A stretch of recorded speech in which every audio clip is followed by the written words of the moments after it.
Top quality और consistent performance के लिए सिर्फ सिल्वर पंप्स एंड मोटर्स, नाम याद रखना।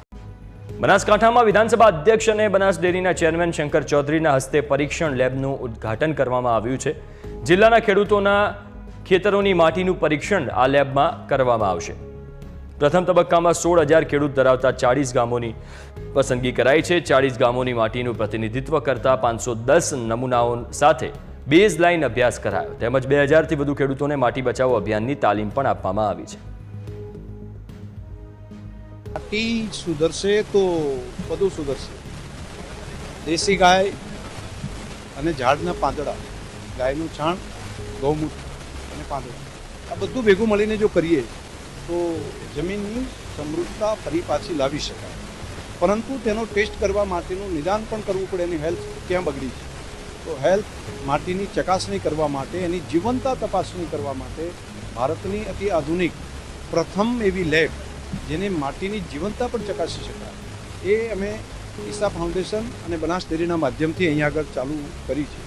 સદગુરુ અહીંયા આવ્યા હતા ત્યારે એમને એક દિશા આપી હતી માટી બચાવવા માટેની, માટીની હેલ્થ બચાવવા માટેની, એની હેલ્થની ચકાસણી કરવા માટેની એક કામ અમે આ કર્યું છે લેબ।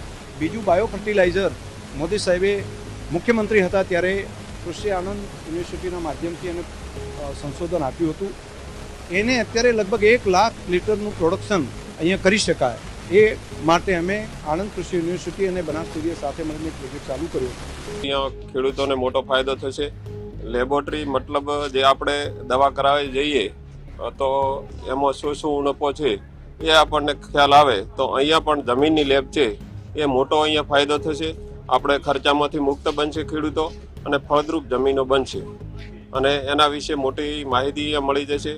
જે તે વખતે આપણે અહીંયાથી અમદાવાદ કે મહેસાણા જેવી સિટીમાં જવાનો થતો લેબોરેટરી કરાવવા તો અત્યારે આપણે ઘરો આંગણે આ સુવિધા આપણને મળી છે। આજે સોઇલ ટેસ્ટિંગ લેબ અહીંયાનું ઉદ્ઘાટન થવામાં આવ્યું છે તો એનાથી સોઇલમાં કેટલા એના ન્યુટ્રિયન્ટ્સ છે, કેટલું પ્રકારનું એમાં કોપર છે, પોટેશિયમ છે એ બધું જાણવા મળી શકશે અહીંયાથી।